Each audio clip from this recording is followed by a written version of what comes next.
I'm Chris Erdmann, and this is Made of More, the show where we go beyond business to uncover real stories that shape entrepreneurs, leaders, and change makers. Every Wednesday at 8 a.m. on KKNW, we explore the pivotal moments, the adversity faced, the risks taken, and the resilience found along the way. This isn't just about what people have built, it's about who they've become. If you're ready for inspiration, practical insights, and stories that remind you that you too are made of more, you're in the right place. Good morning, good afternoon, good evening from wherever you're listening at and whatever time it is in your area. I'm Chris Erdmann, your host of the show Made of More on 1150 AM KKNW.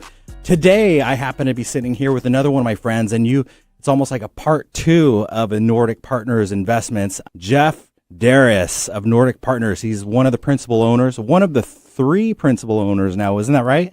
That's right. Yeah, we have a new member of the team, Jacob Wilson. We're going to be doing some big announcements soon. Very excited for that journey. But Chris, thank you so much for having me on the show today. Great experience. Of course, we go way back. And can't thank you enough for having me on the show. It's great to be on with a good friend as well. Yeah, well, thank you for that. Yeah, I'm excited for what we're just going to unravel here. And we're just going to free flow if that's okay with you. I like it a lot. Let's talk about our favorite subject. Real estate before and that, family. Yeah, family. Before that, let's talk, because you are a machine, but before we talk about the machine, I want to talk about the human. I like that a lot. Let's do it. Let's dive in. Yeah, so tell me a little bit about where you're from and where you grew up. Yeah, so born and raised actually in the area. I think you can almost see Overlake Hospital from here. Yeah. Seattle resident my entire life. Grew up down on Lake Sammamish, went to high school and middle school locally, and have lived here my whole life. Yeah. Very good. You've been well connected from the get-go in this area, haven't you? Yeah, so actually I came from a real estate family. Dad was a sole proprietor, developer. He developed thousands of condos through his career. A lot of that 2000s vintage condo that you'll see on the east side, for example, behind the Home Depot over there in Issaquah. You have about 300 units up there on the hill. That was his project and other things like that. So yeah, from a young age, living locally, but also being heavily immersed in the real estate market locally, going with Dad to the projects, looking at the wood frame once it's up, walking through, really creating just an obsession, a love for real estate from a super young age, actually. It was kind of always just ingrained in my mind as this is the path. Wow, phenomenal. Yeah, so just your mom and you would show up sometimes and just like bring Dad lunch, or Dad would bring you to the job site? Teaching me things from a very young age about being an entrepreneur and about working your own business. For me, when I was young growing up, he was showing me, hey, you're going to start something. You're not going to be a CPA. You're going to hire one. Teaching me also that business is done with a handshake. He's very old school, and trust and integrity was everything. When he got started in real estate, it was a much lower barrier to entry. And he would always talk about those stories, those early days for him, where everything is done. It's a super tight-knit group and a lot of handshakes and deals getting done. And then slowly over time, the industry shifted. But today, of course, Nordic Partners, we're a very high trust environment. We believe everything is also in the same way, and that's how we operate over at Nordic. That's why I've always felt comfortable with you guys. It's good to hear this about your dad, but when I met you and Kevin first, it was a handshake, and we did a few things together, and you guys honored it. I was like, wow, these guys are, they live by the golden rule. That's what we believe in, high trust, high integrity, and it makes doing business so much easier. Business is difficult enough. We're trying to win as a team, so there should be high trust. We should have absolute frictionless to doing business together. Yeah. Wow. Do you have any siblings, or? I do. Yeah, I've got two sisters. Yeah, a younger and an older. So I'm the middle child to two sisters. Oh, fantastic. Yeah. And what was that like growing up?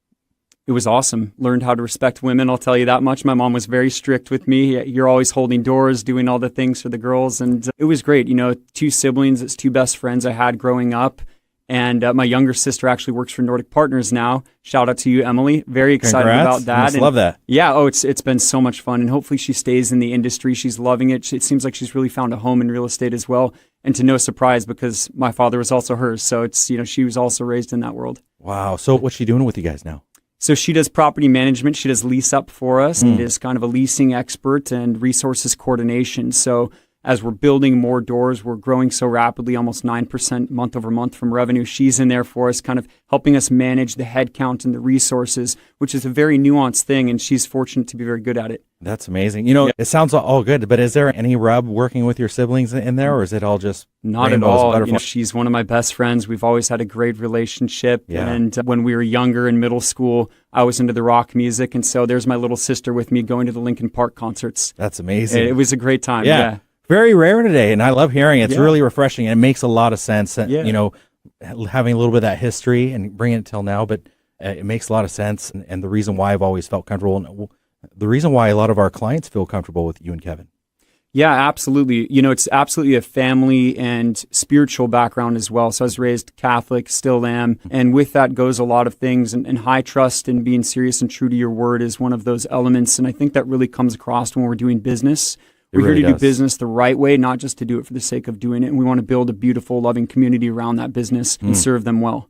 Everybody I've mentioned your name to, they're like, even looking you up on AI, they said you were a man of your word and really community family focused. I appreciate that. That's a huge compliment. And it's just how I live my life. Family is everything. I still see my parents as often as I can and all the rest. It is family first, even ahead of the business. Family is everything. What we do is for our family. We set up our finances. We set up our health, our fitness, everything around that so that we can enjoy time with our loved ones in the short life that we have, because it really is a short life. Yeah, you don't come off like you're not working to work. You have something bigger than that. Absolutely. It is the family that you're working for and everything else beyond.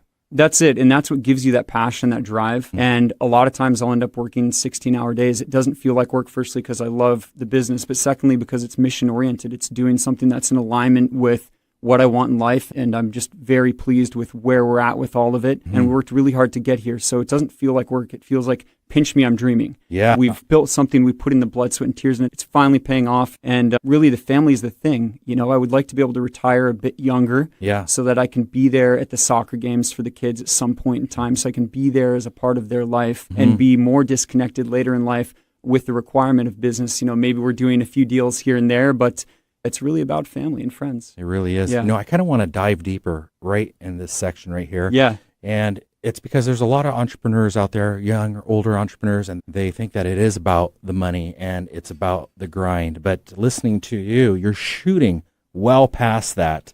And just want to see if you have any words of wisdom in what we're talking about for the general listener. For the general listener, it's don't pursue the money. Pursue something that you love. The money will follow. If you're doing something you like, you're going to be the best at it. Any single business niche, any category has high earners within it. The thing is that those earners are 1 inch wide, 100 feet deep. They're doing their passion. They're living their life the way exactly that they want to live it. And it shows in the quality of work that they deliver to the marketplace, and they're always rewarded. I love that. Just do what you love. And if you don't absolutely love what you're doing, it's never too late to stop and to pivot and get a new alignment. Again, life is way too short. We just need to have that alignment, because at the end of the day, the point of work, the point of all this, it is ultimately happiness. Like, we're working hard so that we can enjoy our lives, so we can enjoy our friends and family. And we're not working just because we enjoy the work, but we do love multifamily. We do love doing what we do, but it's so much more than that. And to young entrepreneurs, that's exactly what you need to focus on, is focus on you and your calling. If your calling is art, go build a business around selling your artwork. That's a beautiful thing. Something that you just wake up wanting and loving to do. Yeah. Absolutely. That's the secret sauce. The secret sauce isn't researching what makes the most money. I'm going to go do that. The secret sauce is pursuing your passion. Wow. I think there's a lot of little bites and sound clips here that, that people would really benefit from. So thank you for that. Yeah. Well, I want to back up even further. You spoke a lot about your mom, dad, a little bit about your mom, but and I could just see right now, it's pretty clear as day that you're a curious person. You were probably a very curious kid, but what was your dad like? Was he just as curious, or was he like, hey, always talking to you about what he's doing, or was it because you were so curious? Talking to me about what he was doing because I was curious. Yeah, my he was always like a big kid, very eccentric, very outgoing. Yeah. And actually, as a developer, he didn't work a whole ton of hours. He was there for us the whole time. And in fact, one of my best friend's little brothers, around 4th or 5th grade, had been one of my best friends since kindergarten. Little brother was always there. He said, who in your family works? Like, does your dad work? Because my dad was always around. Yeah. Because he was doing deals. He was doing deals. Yeah. He was working from and he was home. just doing as many deals as he needed to do. He wasn't pushing it down. And I asked him once, I said, actually directly said, why don't you do more deals? He said, well, how much money do you need? We have what we need, and I have time with you guys. What a role model. And that really stuck with me. What a role model. Oh, wow. Yeah. And then tell me a little bit more about your mom. My mom, she's awesome. She's warm. She's loving, very religious, and absolutely the centerpiece for morality for my upbringing in terms of my treating of women and all of the rest. And I look up to my mom tremendously. I love that. She's like the center of the household and all the rest. It was excellent. She was a stay-at-home mom my whole life. What a great foundation. Yeah, in faith and in family. And that's really the key to happiness. I think it's fitness, it's faith, and it's finance and family. These are the foundations. If you can get these things into alignment, it's a recipe for a lot of happiness and a lot of fulfillment. I'm very convinced of that. Yeah, we need to get this on a t-shirt and put this out there. The faith, fitness, family, and finance. That's right. Did I miss anything? No, that's it. Yeah. All right. I love that. Yeah. So you had a great role model. Is there any other role models in your early years? In my early years, I was really focused on the family and the real estate. Mm-hmm. I wasn't really that into watching or following sports. So where a lot of people I think would follow, hey, my role model was an athlete. I was actually a drummer when I was younger. So I would look up to people like Travis Barker, Danny Carey, Carter Beauford, these famous drummers. Yeah. And then, of course, once I got into business, it was more like Robert Kiyosaki, Tony Robbins, so on and so forth. All right. So, and it sounds like you're still educating yourself, even though you're so successful. It never stops. You should always be in the pursuit of knowledge, and you should always enter every single situation and conversation knowing and acknowledging that their perspective may be better than mine in this case. I'm here to pursue the truth, not what I think is the truth. And that's how I approach business always. And I actually had a philosophy class in college, and that's what the professor said. He's like, to be a philosopher and a scholar is the pursuit of truth. And I think it also forces us to have a sense of humility where we enter a conversation and, hey, I'm going to present what I have to say, but under the full expectation and potential that what you have to say might be different than what I have to say, and it might actually be better than what I have to say and more accurate. Entering everything in that perspective, of course, we know what we know and we're experts in our craft, but keeping an open eye and being open to growing is so important. Yeah. And it's, everybody in our company, right when they come in, we're like, hey, get your broker's license, we'll pay for it. It's an excellent course, you should at least do it. No matter what they're doing in our business, it's something that, go pursue the knowledge. Yeah. Wow, I love that. Sounds like you don't let your ego get in the way of knowledge. You can't have ego. Yeah. You especially can't have ego in real estate. Yeah. Real estate, I'd say most real estate is bad real estate. People get out there and they dive into something and it's an efficient market. Things are going to be sold at a market rate to where it's like, hey, you're not going to be making that much money because it's efficient. So you have to really know your craft, be in your niche, and know how to pursue your lane to find great deals. And approaching that with a sense of humility, because these ships, if you will, these businesses have a lot of critical mass you have to respect significantly and always be humble about your craft. Yeah. And, and this doesn't surprise me, but, you're just dumping a lot of gold nuggets out here. One question is like, how do you handle it? Because there are a lot of egos out there and you're in the world of negotiations. Yeah. Not just for yourself, but for your clients that you're representing. Yeah. And you have a buy box that you have to stay within that's regulated. But I'm sure you come across people that do have an ego and that feel like they know it all and you're up against them in negotiations. Do you have any things that you want to share as far as examples of how you work with that type of mentality? Yeah, absolutely. So a book, How to Win Friends and Influence People by Dale Carnegie has always been one of my favorites.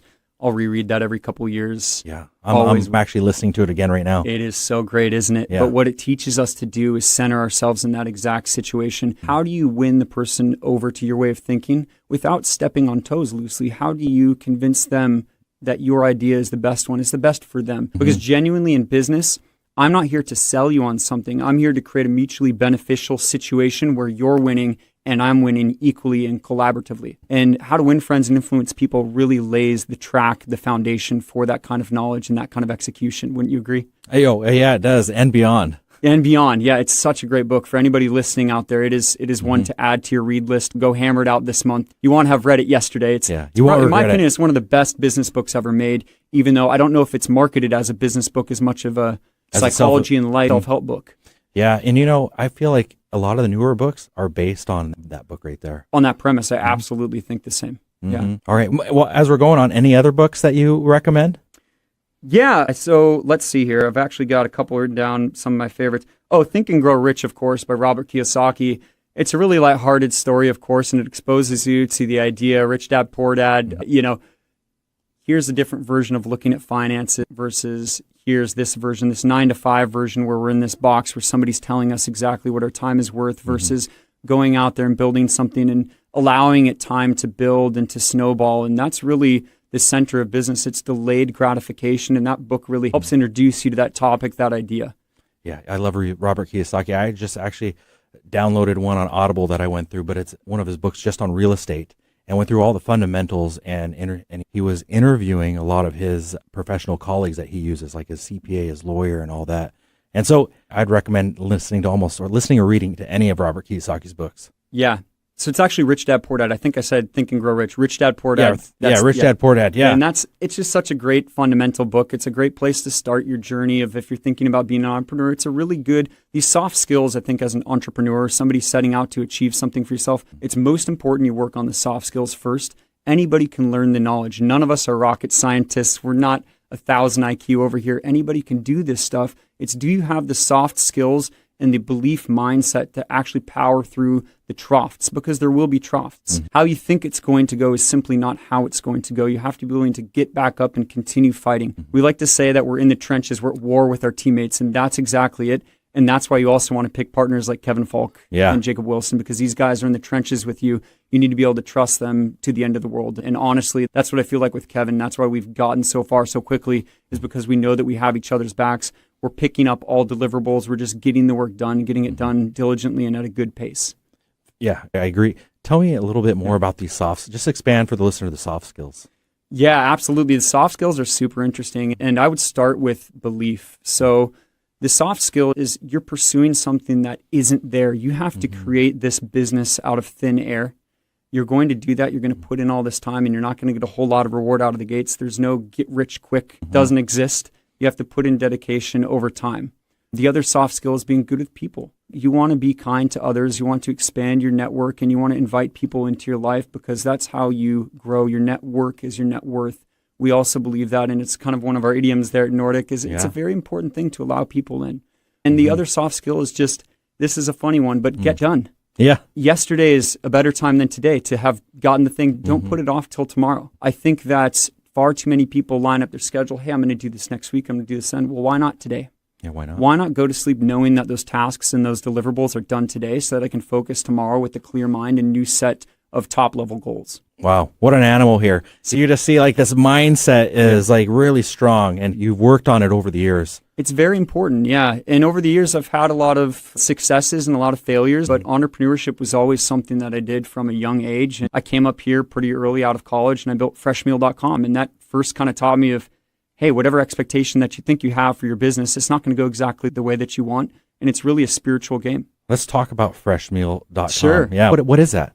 So everyone's familiar with HelloFresh, Blue Apron. So we basically took a similar business model, except we had a team of chefs doing the cooking. So people would go online, they'd sign up for their subscription on our custom-built platform. It was excellent. Yeah. And then it would start showing up to their doorstep automatically through the mail. We had a team of chefs. We were vertically integrated with the delivery drivers and built our own tech platform. So it was a really fun journey. And was this something you created from the ground up? It was, yeah. And how old were you? Pretty young. My first job out of college was actually with the tech company, and I had been working on businesses during college that got me that opportunity.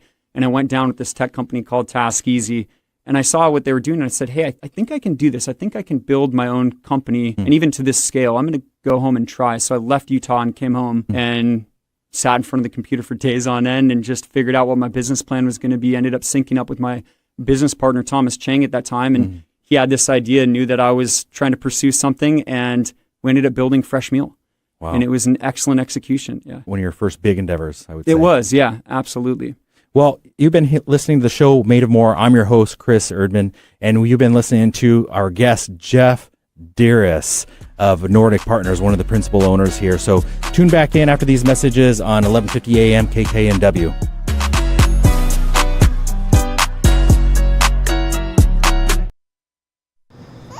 It's 4 a.m., Monday, and you're literally sucking baby snot through a tube because she's congested. Man, that's love. And if you love her that much, love her enough to make sure she's buckled in the right car seat. To make sure your child's in the right seat for their age and size, visit nhtsa.gov/the right seat. Show them you love them. Keep them safe. Visit nhtsa.gov/the right seat. Brought to you by the National Highway Traffic Safety Administration and the Ad Council. Are you ready to discover remarkable stories of resilience and cultural connection? This is Diaspora, a show sharing the journeys of first-generation immigrants from the Indian subcontinent now building their lives in North America. Inspiring, insightful, and always engaging, Diaspora offers a unique perspective on the immigrant experience. Join me, Aditya Mehta, my guests, on the Diaspora Show every Wednesday at 2 p.m. right here on KKNW.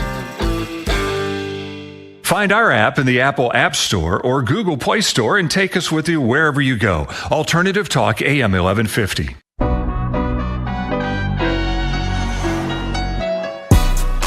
Welcome back to the show, Made of More. I'm your host, Chris Erdmann, sitting here with Jeff Deris, and we're here on KKNW 1150 AM. So, Jeff, you were just talking about your first big endeavor with Fresh Meal, and what was the season you finally moved on from that? Yeah, so Fresh Meal, we were hammering along, and then unfortunately we hit some headwinds with COVID. We were really a ground game team. We were partnered with businesses like Gold Gym and other small gyms throughout the area, and actually partnered, and this will come full circle, with a gym that Brian Oliver, who is one of our early investors in Nordic, was actually an equity holder in. So he and I were doing business way back then under that context. But Sure. Fresh Meal, yeah, we just weren't an online marketing company yet, and everything was focused on ground game. So when the headwinds came, we pivoted, and I jumped out of that. And it was at that point in time when I made the decision. I said, hey, I've had this passion for real estate my whole life. It's what my dad did. It's what I always wanted to do.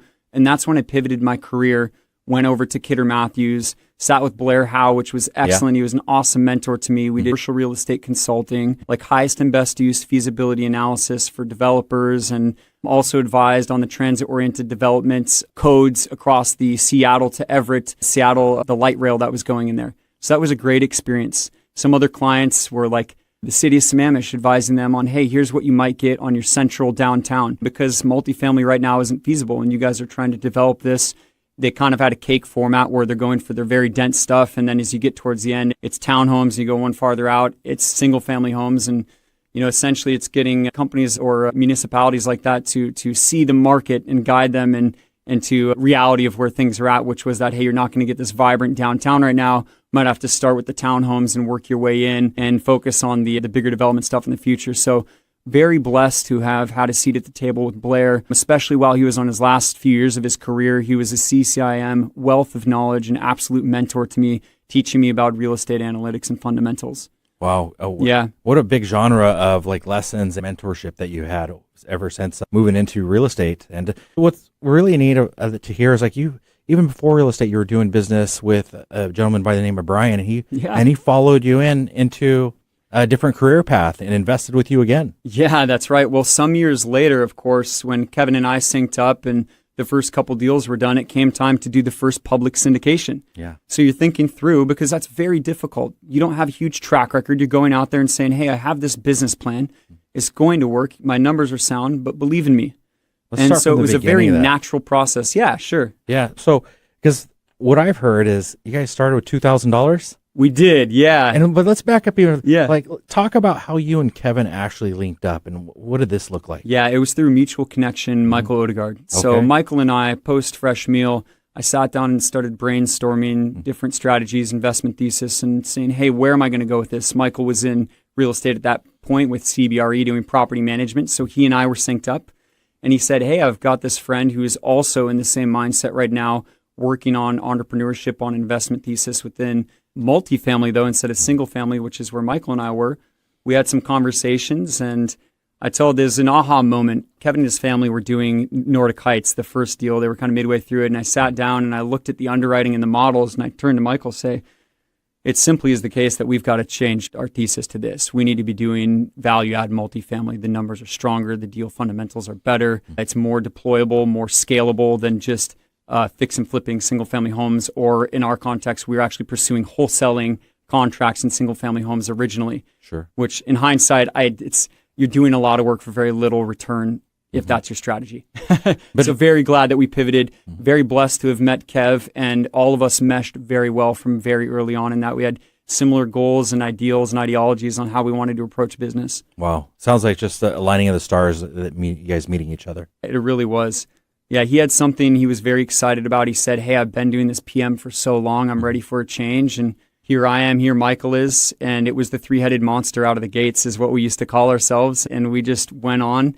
And actually our first deal together, we were blessed enough that Michael's family was interested in multifamily. So they were our second group of investors for our second deal. Okay. So by the time we went to syndicate our first true syndication, we already had 25 units across 2 assets of transactions and business plans that were executed properly. And I think that track record is very understated. I think it's very difficult to get going in that space because, again, You are going out, no matter how much experience you have in other elements, you're going out and expecting people to trust you with their finances, their hard-earned money, and trust your strategy and your knowledge. Yeah. And so... Yeah, walk us through what that looked like, getting people to follow you guys into that. Yeah, so that first deal would have been Nordic View, very exciting deal and a big roller coaster, and we'll get to the kind of the crescendo of it 3 days before we closed it, what happened. And I did hear the thing with Kevin, and he did touch on it, but I'll touch on it again. Yeah. But yeah, it was those initial partners went very far, and reaching out to Brian again, full circle from the Fresh Meal days. He was somebody that was in real estate. He was actually thinking about multifamily at the time, so it was an excellent outreach. And he happened to have a networked, and we got some core investors in that deal, and I think we only had to backfill the last $400,000 of that deal. And it wasn't easy to raise. I think that was the hardest raise that we've ever done for sure, was that first true syndication. Yeah, and how much of your own money did you bring to that deal? Well, we started the business with $2,000, so yeah. So we were able to, and Brian was gracious enough to be with us on the GP bench, and so with the bank's requirements, the banks do want you to have skin in the game, so they were satisfied because he was a partner on the deal that his equity counted as the equity in the project with us. That's fantastic. So yeah, you have to get very creative in real estate, and that's why we talk about it being a belief game. Have your business plan in mind, be hyper clear on what you want to do, why you want to do it, and also why it's right for you and your lifestyle, and then go out and just start executing. Yesterday is better than today. Never wait that extra day, because tomorrow is always tomorrow, and that tomorrow could be 3 years in the future, and I think it's that way for most people. Yeah, I've seen that. We've all experienced it. We have, and in particular, a lot of folks, and they come and ask for advice on starting a business, I said, don't become a wantrepreneur. Don't go talk about the business plan to 7 dozen different people. Keep it, build it in the dark, build it with yourself, build it, keep a couple people who you trust close to it, bounce it, ping-ponging it is important. Yeah. But just do it. Just go and start executing, whatever that means, taking those steps forward. In the context of real estate, it's start prospecting deals. Start going on market, start underwriting deals that could be a good prospect, get a few good ones, approach a mentor if you're lucky enough to have one, or a few people that might be interested, and start talking about your business plan and what you intend to do with it, and then find a partner. Don't go in alone. I think entrepreneurship is a team sport. I would never just start a business alone, actually. I don't believe in... This goes the opposite of what a lot of people say, so tell us a little bit more about your mindset here. Yeah, I don't believe in sole proprietorship. I think that it's super important to have two perspectives, and we went back to real estate being a game of humility. There's so many ways to approach a deal, and even if you're an expert in the space, even if you're doing a lot of deals, you want somebody there with you who also has a perspective. They may see something different than you do. And that's what makes Kevin and I so strong, is that when we approach things, there's two of us doing analytics, and sometimes we'll approach things like rent comps, and I'll say, hey, I've got my rent comps. I would like for you to go do your own without looking at mine. Let's see how close we are. And that's the kind of due diligence that we're giving our investors, is we're checking everything twice. There's two of us covering so much ground. And it's obvious you guys probably find some mistakes or some things that you've looked over, correct? Sure. Every time? And you're always refining your business plans. And our gut and our intuition has become very good because we're managing so many units in Seattle. We had to earn that and get to that point. But even there, you always want multiple pairs of eyes on everything. It's just very important to approach it with the sense of humility. Like, because what you have to deliver is a stellar investment property opportunity that's been well vetted multiple times. Well, as you're talking about this, trying to catch issues ahead of time, what big issues or hurdles have you come across over the past few years that you do want to share and that you've had maybe some hard lessons with? Yeah, and like I was saying earlier, pretexting that 3 days before the closing of Nordic View, we got that letter from the bank, and the bank said, we are not going to fund your loan. For us at that time period, we didn't have a tremendous amount of cash. We hadn't been executing the business for years, and that would have been catastrophic, losing that $50,000 in earnest money at that point in time.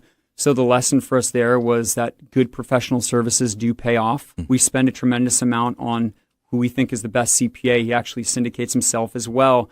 Greg Russell over at Peter Russell, Living Good, for legal advice. And he came recommended by... And he's the guy that helped you guys cross the line on that deal. He is, pulled people back into the boat that were jumping out. He did. We basically told the bank, hey, you're not going to hear from us anymore. And he jumped in, and all coordination went through him, and very quickly he won them over to our way of thinking on that deal, and it was appropriate. He said, hey, they're not understanding the syndication setup that you guys have here, and let me jump in, and he did, and there's probably other things that they talked about as well, but we were very fortunate, very blessed to have somebody that strong on our team, and we've always taken that with us, is you just do quality work with quality people, and you don't skimp on things like professional services. You pursue the best, and you pay for it. Sure. Yeah, well, that's great advice. Yeah. And it's like that with the rest of your vendors too. Like you have Absolutely. some of the best contractors, some of the best cleaners, and so forth, so on, correct? Absolutely, yeah. And actually, a new vendor that we have for kind of turning our assets, we go in and we'll buy a 20-unit build and it needs to be renovated, the complete thing. Our current vendor is probably one of the biggest in the Pacific Northwest doing this. They do all the stuff for Avalon Bay and many other large-scaled clients. So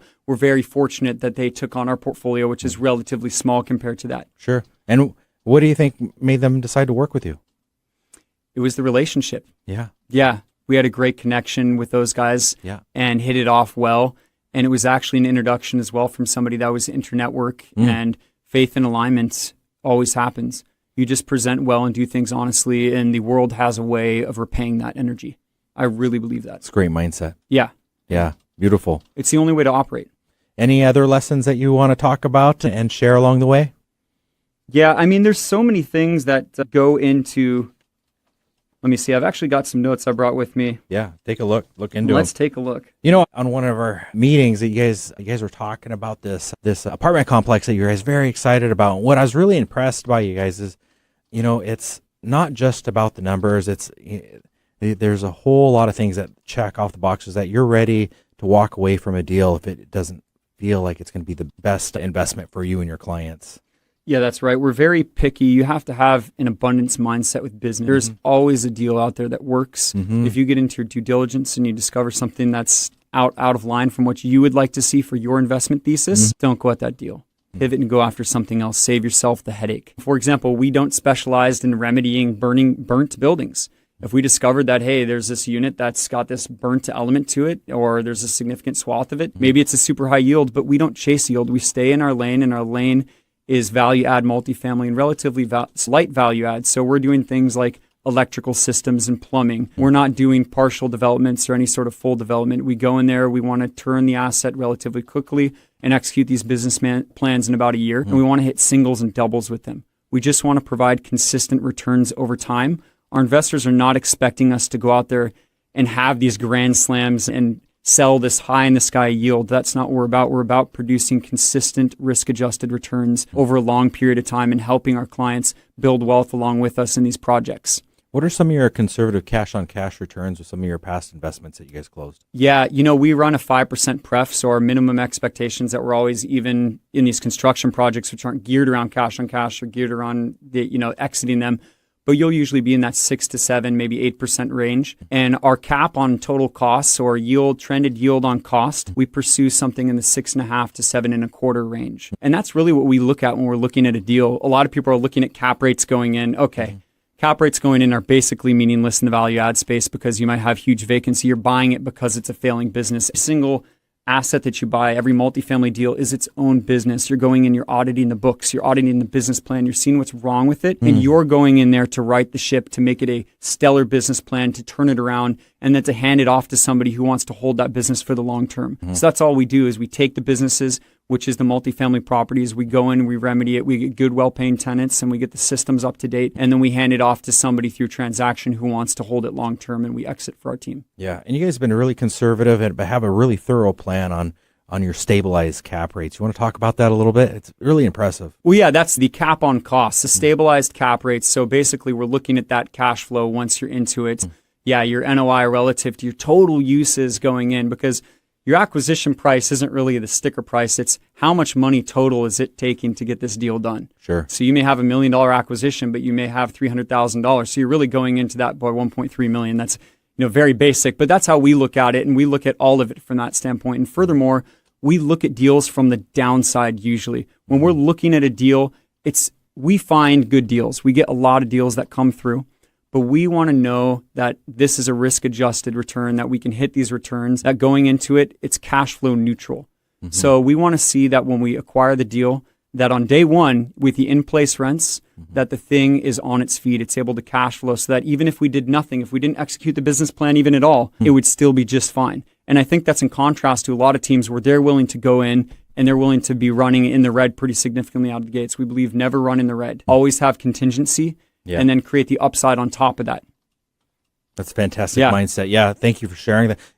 A lot of investors that I talk to, especially the ones that are just beginning, they hinge right on the cap rate. What is that cap rate today when there's actually a much bigger picture Much bigger picture. Yeah. Any advice for those early on investors that are doing it like that? Yeah. Underwrite the deal. Look at the heart of the deal. Look at your debt service coverage. Your debt service coverage is really, it's the heartbeat of risk. If you have a huge debt service coverage, then you know you're going to be able to exit the deal. And also look towards the exits. A lot of people get in the seller financing trap where, I'm going to get this seller financed rate at 4% so I can afford to pay $2 million. Whereas reality, by the market rate debts, that's way too much leverage. And if you sell it in 5 years, a lot of those people, they'll have to actually inject cash to get rid of those deals. So you want to make sure that you are aligned with market rate capital for your exit, and you want to be underwriting to that exit. So when the next person comes in to buy, am I actually going to be able to exit at that point? And furthermore, that's if you need to refinance, because we have market cycles. If things change for the worse in the market cycle, you want to be able to hold your asset indefinitely. You need to make sure that you can refinance no problem at any point in time in the life cycle of your deal once you've done your renovations.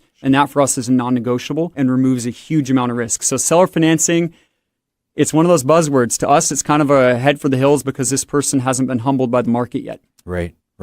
But it's not cut and dry. Sometimes you get a fair deal for both people. Absolutely. Sometimes you can get a fair deal for both people. But our thesis is also buy basis. And generally, if they're setting up under those circumstances, they're expecting a higher basis in exchange for their seller financing. But you make the money on the purchase.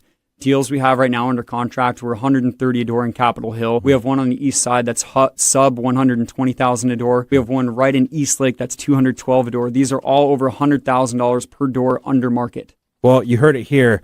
Jeff Deris he's a man. He's there underwriting the deal. He's got Kevin backing up underwriting the deal. They know what they're talking about. They're very conservative. They look at all angles when it comes to cap rates, future cap rates, stabilized cap rates. And it seems like Jeff could do his own master class on any of this right here. If you want to know more, this guy is the guy to talk to. So we're going to tune out for some messages from some of our sponsors here. You've been listening to the show Made of More. I'm your host, Chris Erdmann, right here on KKNW 1150 AM. Thank you, Jeff. Thank you, Chris.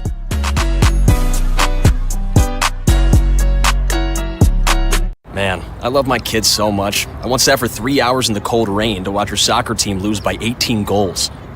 I love my kids so much, I once used a tube to suck snot out of her stuffed nose at 3 a.m. You win.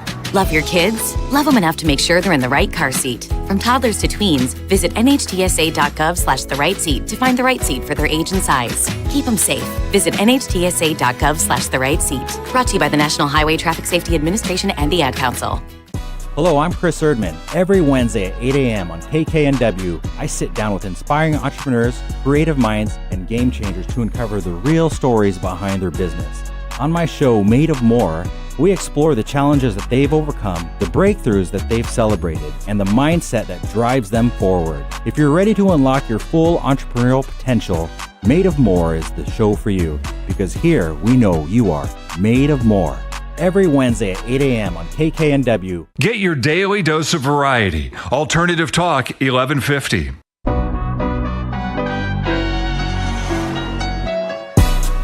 Welcome back to the show Made of More. I'm your host, Chris Erdmann. We're here on KKNW 1150 AM. Sitting across the table for me is Jeff Deris of Nordic Partners, and we just been diving deep into his mindset, his mentality, just a little bit about everything. And I kind of want to just keep going further into who you are. So we're going to shift gears a little bit. Is that okay? I like that a lot. Let's do it. Yeah, we've been touching on a lot of topics, but entrepreneurship is a very deep thing. Yeah, it is a very deep thing, isn't it? It's exciting. But before moving on, you guys are always doing deals. Isn't that right? We're always doing deals. Anybody out there that wants to partner with us that's interested, we have 3 deals under contract now. Yeah. So we're always flying forward, and honestly, a great place for them to get to know the deals would actually be through you. Oh, thank you. Yeah, of course. Of course. Yeah, I know a lot about these deals right now, and I've been connecting quite a few people, even just today. Yeah, it's excellent. So we appreciate you, and it's always such a great partnership and friendship, Chris. I appreciate it, because every time I talk to you, you're a lot younger than me, but I'm always learning when I talk to you. So we're fired up. It's an exciting journey, right? It is. Yeah, it is. You guys got the energy. I think that's really important too. Is like whatever you're doing out there in the world, is make sure if you're going to be doing something with somebody else. And Jeff really said it, like, don't be a solopreneur. Would you call it? A sole proprietor. Yeah. Go into it in a partnership. Go with somebody else. Yeah. Take that journey with somebody that you have a tremendous amount of trust in. And also, if you can't sell the idea to somebody else in your first person who's this close person, it might be tough to sell in the future. It might be a good litmus test early on. Yeah.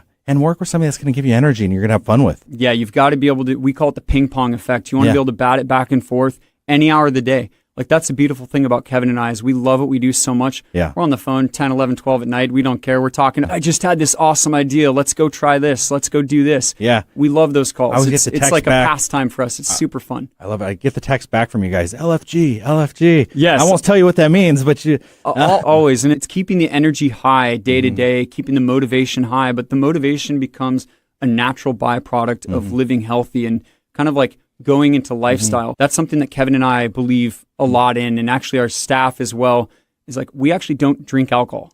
That's amazing. I don't consume alcohol. I did dry January back in 2024. Had such a great experience with it that for me personally, I said, oh my gosh, my brain is functioning very well. I feel so much clarity. I feel very light on my feet. It feels incredible to not be consuming alcohol. And I didn't have an issue with it at all. It was something casual I did, and I removed it from my life, and it's paid tremendous amounts of dividends. I even took it one step further. I removed caffeine from my life. I was somebody who was doing 500 milligrams caffeine. Can you believe this guy doesn't have caffeine? Could you imagine him on caffeine? I know, right? Yeah. Way fired up. But the thing is, that natural energy, that natural serotonin, starts coming through. You'll get it back. But there's a third part of this that's the key element, and none of it works without it. You got to get your sleep. If you're doing 5 hours of sleep, the whole thing will probably crash. I make sure to get 7 to 8 hours a night. Like, I protect that very strictly.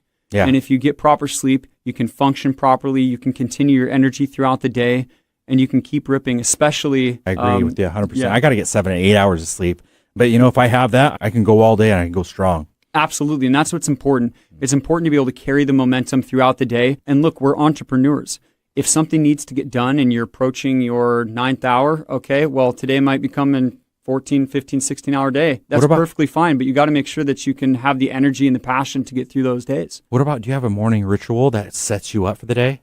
Yeah, what's interesting is I'm not a huge ritual person. Yeah. I more so kind of just live in love and harmony kind of with this business, and my wife is extraordinarily supportive. And my ritual, I was doing cold showers. I love 75 Hard. I love Andrew Frisilla and his programs there. Yeah. You and I actually connected on that. I did 90 days on that one. You did the Live Hard as well. You went beyond the 75 Hard. Yeah, I didn't complete the Live Hard, but the 75 days, the 75 Hard originals, I just decided to keep moving that along, and that was more than enough. I would recommend to anybody out there listening, give that program a try. It works. It touches on the no alcohol. It touches on drinking water. It touches on eating healthy and consuming knowledge. It's reading just 10 pages a day, but those 10 pages add up over time, and that's his point. And if you start developing these atomic habits, they'll snowball for you. And for me, it goes into things like no alcohol, no caffeine, exercise. So I do go to the gym frequently. You're just trying to live a happy and healthy life. And at the end of the day, I'm not even trying to live healthy. You just become habitually healthy in the way that you're executing your life. This is just the way of your life. Yeah, exactly. And you stop thinking about, when you're out with friends, I need to have alcohol. Great, I'll have a soda water. Yeah. I'm still here with my great friends that I've had for a very long time and having a great time. This is phenomenal. I love that you don't have to make excuses anymore, that you're just consuming whatever it is else that you want to consume, and you're consuming life. That's right. Yeah. And I know a lot of people are very ingrained in habits. I want to wake up at exactly this time each day, and I want to be exactly this on my morning routine. I'm just not like that. I wake up when it makes sense for me in my work day, and I just dive into things. I got one habit that I've been moving on for a while. It's just a walk. It's a game changer. Sometimes I wake up and I'm like, I don't know that I have time for this because I have so many things to do, but I've been making time for it just about almost every single day, and just 45 minute walk changes my entire day. It actually, for some reason, opens up a lot more time. And I think it's just because I'm way more productive, way more creative, and also just more communicative to the people I need to delegate things to and work with on stuff. Oh, I agree. And actually, my wife and I, we just got a little wiener dog last year. We walk her every single day. We do about the same, about 1 mile walk. And what a great bonding experience for you and your wife. Oh, yeah. Yeah. It's our morning routine. We'll wake up, and I just said, there aren't too many strict routines, but this is something that we do enjoy. There's a coffee shop down there. We live out in Falls City, so we'll walk the dog down there, and I'll get a little matcha and very light on the caffeine with that sort of thing. Yeah. But, this is the experience of being outdoors early in the morning. It's so important. It's not even a routine to you, but yet it is. Yeah, that's exactly it. What do you feel like happens with your thoughts after that morning walk with you and your wife and the dog? Well, I think the big thing is that it minimizes cortisol. People have this anxiety, this cortisol that builds up in their chest, and they're not aware of it. And it comes from excessive caffeine. If you're having 100 plus milligrams, 200 milligrams a day, if you're drinking on the weekends, Andrew Huberman has some great content about how that drinking on the weekends carries cortisol. And so your passive stress level is higher even when you're not drinking on a Wednesday, but you did on the Saturday. So really the walk for me and getting outdoors like that is actually something that keeps the cortisol and keeps the equilibrium, keeps cortisol low. And that's so important. I'm going to hop back on check on me in less than 2 weeks. I'm going to start the 75 hard again. Yes. Okay. We'll do it. Yeah. I very well may join you. 75 hard season is usually the fall for me. So I would love to get back into that. Right now I'm doing a lot of things just naturally because like from the last time I did it, I've kept doing a lot of the habits, but I noticed that I'm way more productive and my energy level is quite a bit higher when I'm doing that, especially after the first 2 weeks. Yeah, and that's the thing when we talk about habits. Now that I'm thinking about it, there are habits, but you don't think of it like that because you have a few months of very focused energy where you're doing things like 75 hard, which is a habit building program, and then all of a sudden you kind of just passively carry these things forward, and you're not really worried about it, but you are actually doing good habitual things consistently. Yeah, they're not even habits, they're just a way of your life. A way of your life at that point. Yeah. And that's why you're living this relaxed, free life, doing a business that you love, being healthy, being there for your loved ones, and then you get into this equilibrium where all of a sudden, you don't feel like a work-life balance. You feel like, hey, I've just got my life and this is it. And it's all just kind of balanced. And I love you it. just want to live in that pocket if you can get there. Yeah. I like every time, like almost every other sentence, you're bringing it back right to family and your community and love. And it just speaks volumes for who you are as a person, who you become, or who you've been in your entire life. It sounds like it came from the roots of your mom and dad. So yeah, absolutely. Good job, mom and dad. Yeah. Shout out to them. Yeah. That's amazing. Well, do you get stressed? Well, that kind of goes with all of it, like we said, we're doing all these things that chemically lower your ability to experience stress. I'd say relative to most people, I probably don't experience stress in the same way that they do. Right. Coming on a TV show like this should be something that's a high stress thing. Yeah, and we're having a great time at it. We are having a great time. You seem really relaxed. It's like you've been doing this for a long time. Yeah, and this, of course, is my first radio show. I think it's a very cool studio. For those of you that can't see around, it's a very legit studio and very cool, very fun to be a part of. Yeah, it looks like a flight tower, doesn't it? It does, yeah. This is the control room in here. It's very cool. Yeah, okay. Well, what about, and this whole thing I feel like has been about leadership, but do you have any leadership advice for anybody that's listening? Yeah, I think it's kind of like combat. When you go into war, if you're the guy that's out there, you want to be leading the battalion, you better be in front. Yeah.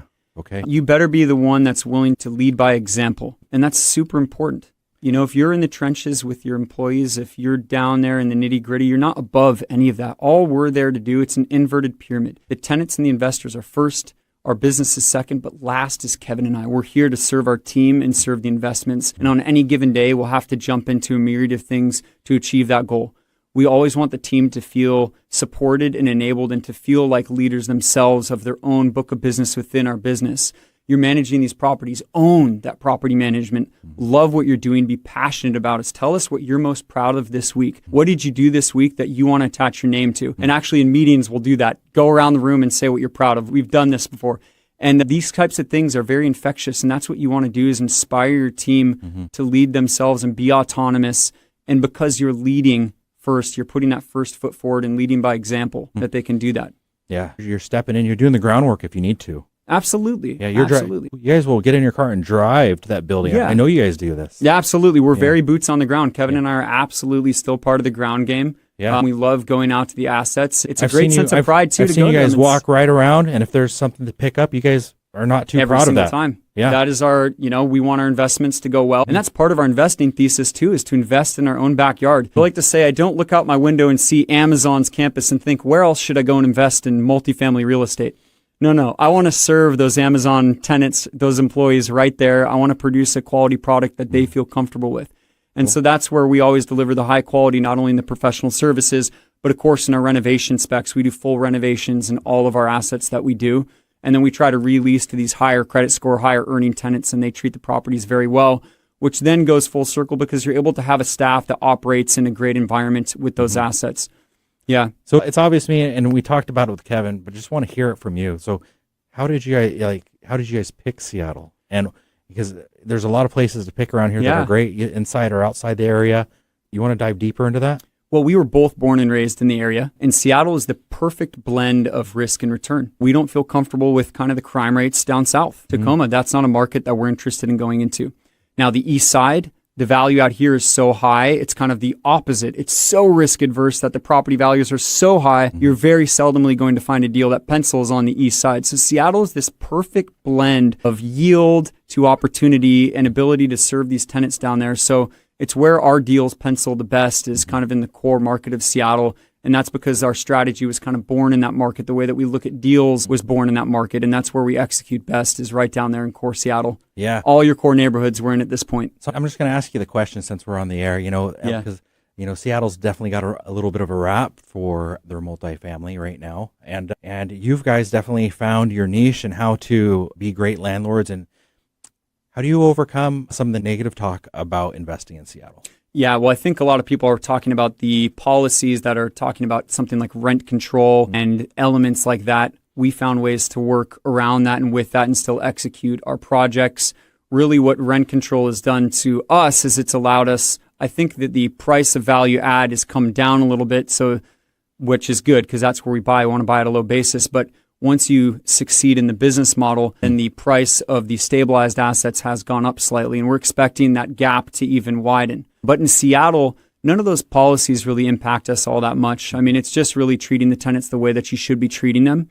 But what it's really allowing us to do is operate right around the tech. You want to be where the money is, you want to be where the high earners are, and you want to be serving that population. Your real estate will go very well. You have a lot of very little deferred maintenance. They're not going to beat the property up. They're going to live in there and they're going to respect it, and they're going to build communities. So that's why we love Seattle so much.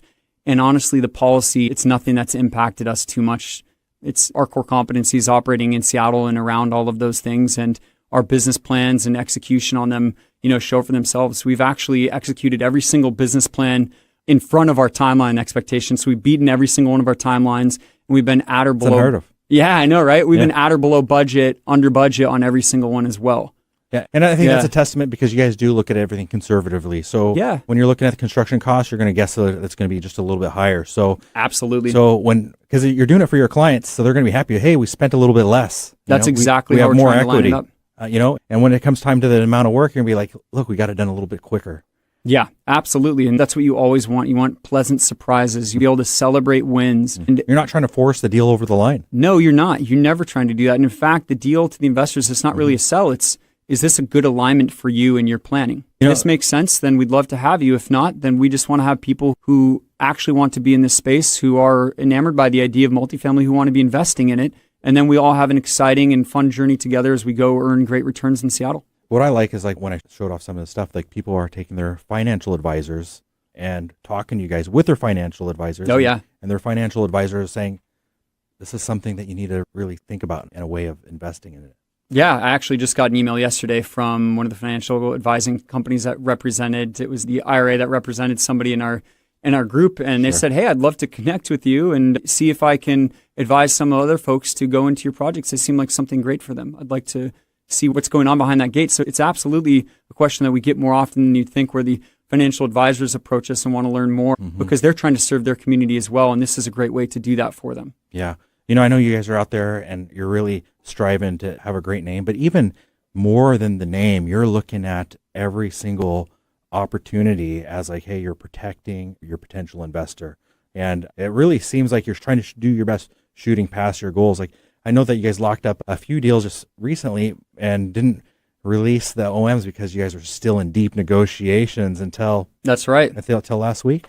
Yeah, that's right. And fortunately, when we've established this kind of track record, the funds do come in easier and people are quicker to come into the deals. And we do hold the OMs until we have absolute clarity on our due diligence, on our analysis of the deal. And we're not just putting something out there and marketing it by any means. It's going out once it's fully validated, and that's the steadfast business plan, because we are very picky with these assets and we can walk away from them in due diligence if they have some things that we're not comfortable with.